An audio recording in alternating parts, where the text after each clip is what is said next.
గత శనివారం నాడు జరిగిన శ్రీలంక అధ్యక్ష ఎన్నికల్లో దేశ అధ్యక్షుడిగా అనురా కుమార దిశానాయక్ ఘన విజయం సాధించారు. సామాన్య కార్యకర్తగా తన రాజకీయ ప్రస్థానం ప్రారంభించి ఏకంగా దేశ అధ్యక్షుడిగా ప్రెసిడెన్షియల్ ప్యాలెస్లో అడుగుపెట్టబోతున్నారు. ఇప్పటి వరకు శ్రీలంకను కేవలం కొద్దిమంది రాజకీయ కుటుంబాలు మాత్రమే పాలించాయి. ఈసారి మాత్రం దేశ ప్రజలు ఓ సామాన్యుణ్ణి అందలమెక్కించాయి. ఇక దిశానాయక్ విషయానికొస్తే వామపక్ష భావాలు కలిగిన నాయకుడు. 2022లో దేశం ఆర్థిక సంక్షోభంలో కూరుకుపోయిన తర్వాత జరిగిన మొట్టమొదటి ఎన్నికలు కూడా ఇవే. కాగా దిశానాయక్ను అక్కడి ప్రజలు ఏకేడి అని ముద్దుగా పిలుస్తుంటారు. శ్రీలంకలోని అనురాధపురాలో ఓ సామాన్య దిగువ మధ్యతరగతి కుటుంబంలో జన్మించారు. తన రాజకీయ ప్రస్థానం విషయానికొస్తే మార్కిస్ట్ లెనినిస్టు పార్టీ భావజాలాలు కలిగిన దిశానాయక్ జనతా విముక్తి పెరామున పార్టీలో సామాన్య కార్యకర్తగా తన ప్రస్థానం ప్రారంభించారు.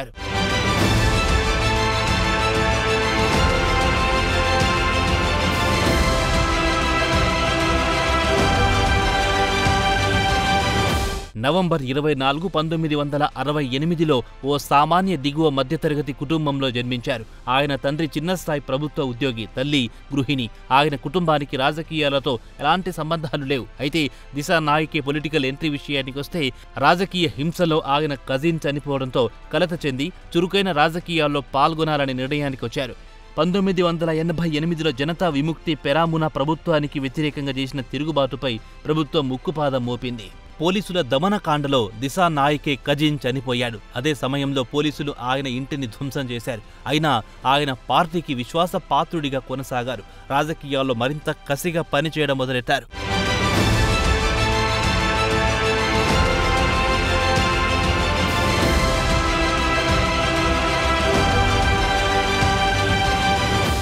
ఇక జనతా విముక్తి పెరామున విషయానికొస్తే మార్కిస్టు భావజాలం కలిగిన పార్టీ, సామ్రాజ్యవాదానికి సోషలిస్టుకు బద్ద వ్యతిరేకి.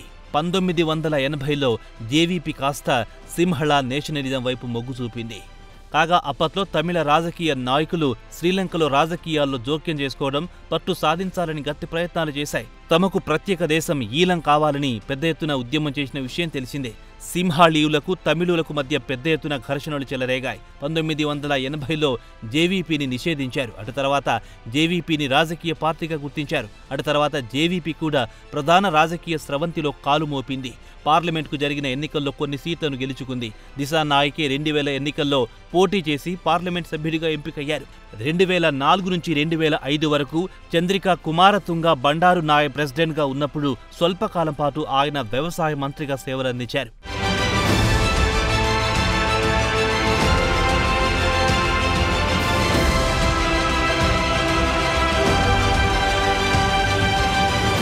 రెండు 2014లో జేవీపీ నాయకుడిగా ఎంపికయ్యారు. అప్పటి వరకున్న సోమవానస అమరసింఘే నాయకత్వం నుంచి తప్పుకోవడంతో ఆయన స్థానంలో దిశానాయక్ పగ్గాలు చేపట్టారు. ఆయన బాధ్యతలు చేపట్టిన వెంటనే పార్టీ రూపురేఖలు మార్చేశారు. దేశవ్యాప్తంగా పార్టీని విస్తరించే పనిలో పడ్డారు. సాంప్రదాయంగా మార్కిస్టు లెనినిస్టు భావజాలం కలిగిన దిశానాయక్ సుమారు 2 డజన్ రాజకీయ పార్టీలను కలుపుకొని నేషనల్ పీపుల్స్ పవర్ ఎన్పీపీ పేరుతో పొత్తు పార్టీని ప్రారంభించారు. ఈ పార్టీలో నిపుణులు, విద్యావేత్తలు, పలువురు ప్రముఖులను చేర్చుకున్నారు. దీంతో దేశంలో నాటుకుపోయిన 2 ప్రధాన పార్టీలు Sri Lanka freedom party, United nation పార్టీకి గట్టి పోటీ ఇవ్వడం ప్రారంభించారు.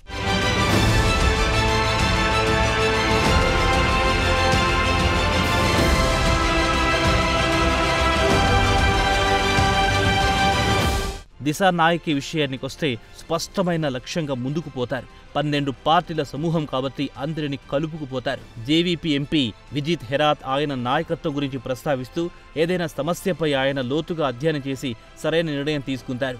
ఆ నిర్ణయాన్ని ప్రజలు కూడా హర్షిస్తారని అన్నారు. శ్రీలంకలోని అధికార పక్షానికి వ్యతిరేకంగా పోరాడడం వల్ల ప్రజల్లో ఆయనకు మంచి పలుకుబడి లభించింది. దీంతో పాటు పార్లమెంట్లో ఆయన చేసిన బలమైన ప్రసంగాలు కూడా ప్రజలను ఆకట్టుకున్నాయి. తరచూ ప్రభుత్వంపై చేసే తప్పులను ఎత్తి చూపేవారు. ఏదో నామకే వాస్తే విమర్శలు చెయ్యాలని చెయ్యకుండా ఫ్యాక్ట్ అండ్ ఫిగర్స్తో ప్రభుత్వాన్ని ఇరుకున పెట్టేవారు. ఇవన్నీ ఆయనకు రాజకీయంగా మైలేజ్ ఇచ్చాయి. ఆయన నాయకత్వంలో ఎన్పీపీ కేవలం సోషలిజం సిద్ధాంతాలే కాకుండా అవినీతి, దారి తప్పిన ఆర్థిక విధానాల గురించి ప్రభుత్వాన్ని నిలదీయడం ప్రారంభించింది. అయితే కమ్యూనిస్టు భావజాలం నుంచి తప్పుకున్నారన్న విమర్శలు వచ్చినా ఆయన మాత్రం మెజార్టీ ప్రజలకు మేలు చేకూరితే చాలు, సిద్ధాంతాలను పక్కన పెట్టినా పర్వాలేదనేవారు.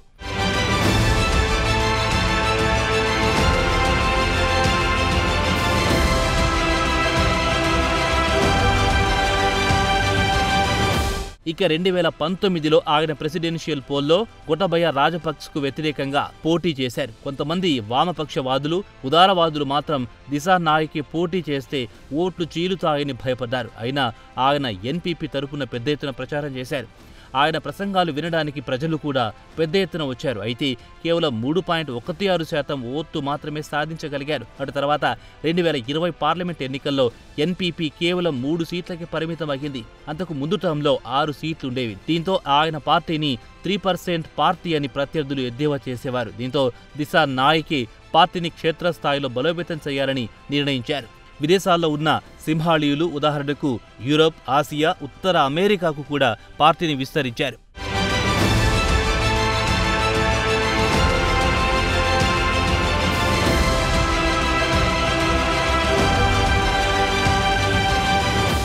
ఇక దిశానాయక్ పార్టీ దశ తిరిగింది మాత్రం 2022లో.